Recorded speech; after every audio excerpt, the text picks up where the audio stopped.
Welcome in everyone. In today's video, we're bringing you a beginner's guide to raiding the surface for arc raiders. We'll be making this video from the perspective of a brand new account that just got out of the tutorial and has no clue of what to do. We'll be going along our merry way to complete the game's first quest, all the while teaching you everything you should know about the surface and sharing countless tips and tricks to help you get out of your raids in one piece with a fat bag of loot. We won't be going over any of the hub stuff here, as I'll cover that in a separate video that I'll link in the description. For that video, I'm planning on doing things like a full skill tree breakdown and making a loot priority list based on what you're able to craft in your workshop, so if that sounds interesting to you, be sure to check it out. Now, the first thing you want to do to prepare for your first raid is to head on over to your workshop and track all your workbench recipes. This will mark the materials you need to build your workbenches while in raid, severely reducing the learning curve of looting priority. You want to build these workshops ASAP because Arc Raiders has a huge emphasis on crafting your own stuff, unless you plan to shell out your life savings for a basic kit. Don't forget to track the training materials for Scrappy the Chicken as well. Alright, let's finally start getting ready for your first raid to the surface. In your loadout area, you've already been given a pretty solid first kit right out of the tutorial. The only thing you may want to change is the weapon, which is just based on your preference. Make sure to read the weapon's flavor text because it does give some great insight on the weapon's quirks. For instance, the Rattler you start with only reloads 2 bullets at a time. If you want a personal recommendation for a first weapon to bring, buy a hairpin pistol from the weapon trader. It's not the best PvP weapon, but it is great for PvE since it's silenced by default, meaning that you can fight arcs that get in your way without worrying about attracting too much attention. You can test out most of the weapons in the training grounds map as well as a number of other quick use items. These weapons and items are just scattered around the training grounds itself, so don't worry about having to bring them in. Also, it goes without saying, but nothing is used in the training grounds map, nor is anything able to be taken out.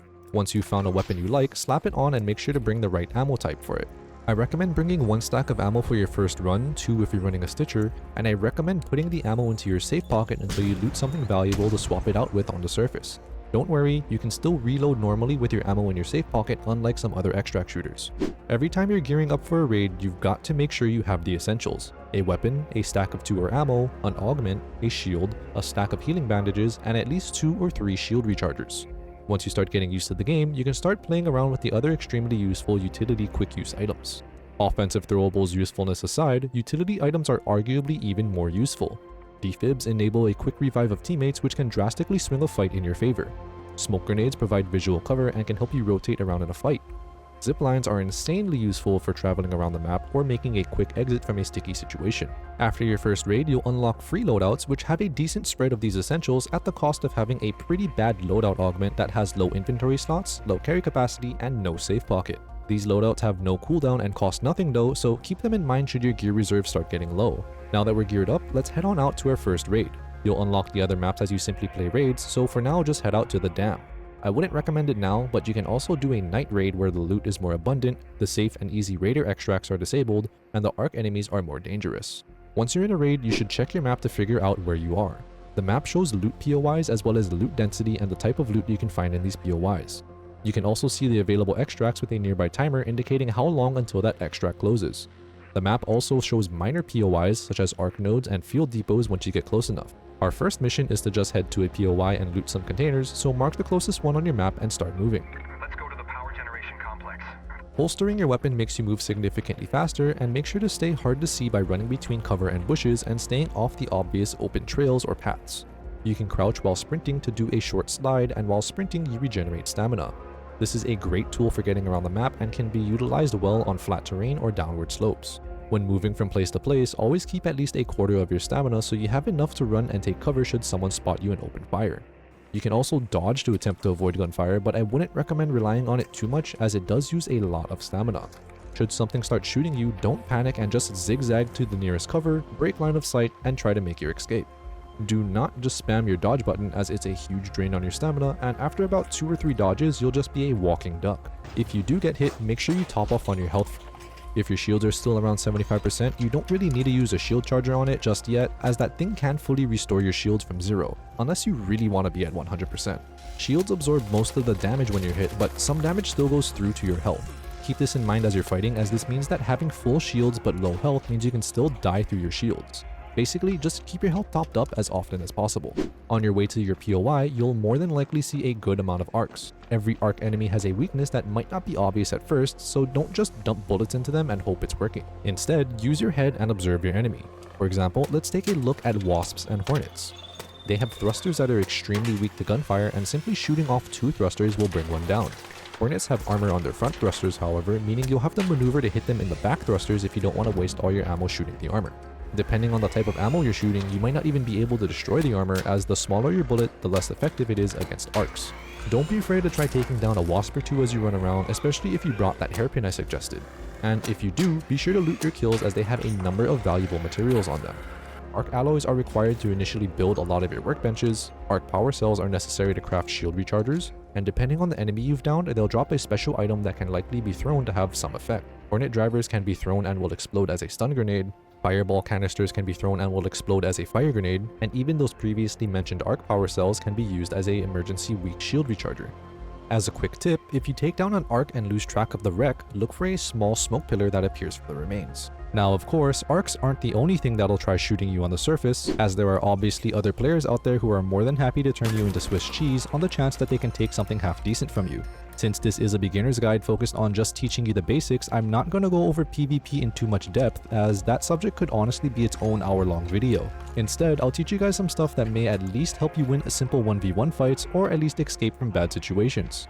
The most important thing for PvP is understanding your situation. The first question is, are you even geared for fighting people? If you've only got a hairpin, then you've got a better chance at killing a leaper than a possible squad of people running you down, and your priority should be escape. You need to shake them off your trail, so as stated before, zigzag to cover, break line of sight, and run away while staying out of view from the direction you were shot from. If you brought or looted smoke grenades, now's the time to use them. Know that these people will chase you, so try to continue running while remaining out of sight from the location you just left. Turn lots of corners, go down and around hills and mountains, or worst case scenario, go hide in a bush or building. On the other hand, if you're willing to return the favor of them shooting at you, the biggest thing you need is information. First off is information about you. What gear did you bring and what's your optimal fighting range? Generally, the larger the bullet of your weapon, the more range your weapon has. Do you have any quick use items that can potentially swing the fight in your favor? A single heavy fuse grenade can decimate an entire enemy squad if thrown well, or a tripwire trap can often lead to a free kill. Next off is information about the enemy. Where are they? How many of them? What weapons do they have? The more info, the better. Leverage the fact that this is a third-person shooter to get that information. If you know where they are, you can rotate accordingly, keep an eye on their reaction, and fire back at them. Knowing what weapons they have helps you figure out what they're capable of doing and lets you plan accordingly to counter them. Even better, if you can see the shields on their back, that tells you a lot about how tanky they are. A light shield has 1 sensor sticking out, a medium shield has 2 sensors sticking out, and a heavy shield has 3 sensors sticking out. Generally speaking, if they have bigger shields than you, then you don't want to take that fight at least toe-to-toe. Shields are the biggest factor of deciding the winner of a fight, as essentially the bigger the shield, the bigger that player's HP pool. The more information you have, the better you can decide on how to react to the situation. And should you realize that the fight is too much for you to handle, never be afraid to just hightail it and run to live another day, especially if you have a bag full of goodies to bring back home. PvP is largely based on your own accumulated experience and skill, so the rest is up to you. The last thing I'll mention as we path to our destination is that audio and visual cues are extremely important in Arc Raiders and can give you a huge information advantage once you learn to notice them.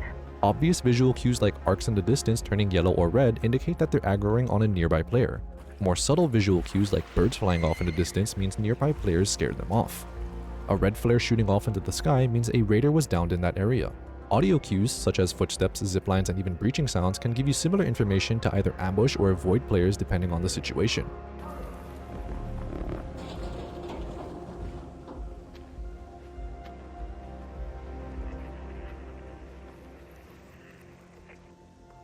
But that's not all you can learn from these audio and visual cues. A lot of unmarked loot can be found by knowing what to look and listen for. For instance, a tall black smoke pillar indicates a crashed arc probe or carrier that has a lot of valuable arc parts inside. We'll cover this more in detail later, just know to look and listen to gather as much information as you can to give yourself the edge on the surface. Now that we've finally arrived at our destination, it might not be very obvious what's lootable or not. Simply walk around and look out for cabinets and containers that pop up with an interactive icon once you get closer. As you loot, remember to stash your most important piece of loot in your safe pocket, as even if you die, that piece of loot will come back with you. This can be a valuable worth money, a blueprint you don't have yet, or an important crafting material for an upgrade you're hunting for. Some loot containers must be breached before looting. Breaching takes some time and makes a lot of noise, which could alert enemy players or even arcs to your position. Loot items also each have a type that indicate what POI it can usually be found at. Tech parts found at tech POIs, household parts found at household POIs, and etc. Loot also shows what crafting recipes they're used for, or simply says that its purpose is for recycling into other parts. Don't fall for that though, as I've seen a lot of loot that has the description used for recycling, but it's actually needed for a higher tier workbench upgrade. As you're looting around, you'll find that your inventory will fill up very quickly due to the large variety of items you're picking up. At this point, you can and should start recycling items to break them down into lower tier components in order to hold more stuff. Loot-wise, for this run, our aim is to gather materials for our workbenches, and they actually mostly require the lowest tier scrap crafting materials. Blue and green loot isn't terribly hard to find, so don't be afraid to start recycling them down so you can pack your bags better. At this point, having a stack of 50 metal scrap is better than having that one piece of blue loot. Just make sure to keep an eye on your weight, as once you start to get overweight, you'll start moving and regaining stamina a lot slower. To wrap up the topic about looting, let's once again talk about these hidden loot spots. As you venture between your spawn, loot POI, and your extract, you may encounter high value random loot POIs that aren't initially marked on the map. The most obvious of these POIs are arc probes, as they make a very loud and distinct sound that kind of sounds like a thick bloated beeping. These probes must be breached to loot and have 3 lootable sections containing high value arc parts in them. The next random POI is the crashed arc courier or probe, which is indicated by black smoke rising from the crashed drone. Like the beeping probe, these also have high value arc parts in them. The next random POI are hidden caches. They're pretty hard to find, as the only indicator that one is nearby is a ticking sound. These caches can hold very good loot, so if you hear ticking nearby, make sure to find it. The last random POI isn't actually random, but are just unmarked field depots scattered around the map. These field depots may have some lootable containers inside them, but the real good loot only appears when you bring a field crate to one of these depots. Field crates are randomly found on the map, usually near a field depot. Place a field crate into the field depot and you can loot the goodies within the crate, which ranges from ammo, weapons, and even valuable blueprints which can unlock new crafts in your workshop.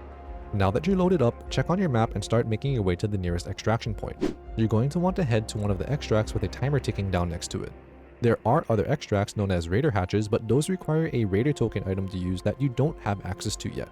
You may want to utilize these later in your games, as they're safe, quick, and silent extracts. The only drawback is that the key to open them is a bit expensive, low in stock at the traders, and needs a higher level workbench in order to craft them. When you reach your extract, be wary of extract campers. Once you interact with the elevator panel, it makes a very loud announcement that the extract is being used, and takes about 30 seconds or so for the extract to actually open. Once it's here, you can either enter and wait for the auto extract that happens after 2 minutes, or initiate the immediate extract by interacting with one of the computer panels inside. Pro tip, if you get attacked while down while trying to extract, you can actually still initiate the extract at the inside terminal while downed. If successful, everyone alive in the extract area will extract normally, whether they're downed or not. Now hopefully you've made it out in one piece. In the post-raid screen, you can automatically empty out your bags of all your loot, or just hit this button in the inventory screen. Make sure you turn in your quests, accept new ones, level up your character, and upgrade your workshop if able. Once you're done, restock for the next raid with the essentials I mentioned earlier and any other goodies you want to try. Also, don't forget to check on your gear's durability and repair things if needed. If durability hits 0 in the middle of a raid, you can no longer use that item until you've repaired it back in the hub.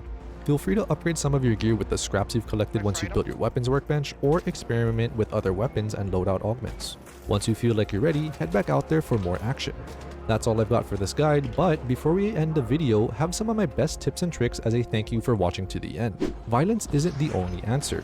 Try speaking to other players via in-game chat or simply via the emotes. You'd be surprised how often people will just leave you be if you use the don't shoot voice line, or even team up with you for the fun of it.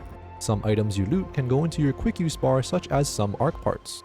This can free up some inventory space for regular loot once your bags start getting full. Farm EXP just by looting containers. You gain EXP for the first time you loot each container, regardless of whether or not someone else looted it first. This is a great way to power through those early levels and quickly get points into mobility to make running around the map a lot easier. You can avoid fall damage by rolling when you hit the floor. This will also skip the ankle breaking animation that locks your character in place for a few seconds. The timing is a bit precise, but if you just mash the dodge button when you hit the floor, you'll more than likely get it. If you successfully extract using a free kit, make sure to trade the free kit augment at the clinic for a better augment. Even if you don't want to use the better augment, it will at least sell for a lot more than the free kit. Quest progression is shared between your party, kills, and etc., so don't stress too much about a teammate securing a quest kill or interacting with a quest objective. This also goes for the feats missions needed for the battle pass, as well as the trials weekly missions. Utilize shoulder swap to get a better angle on things, not just for fighting, but for scouting out things as well.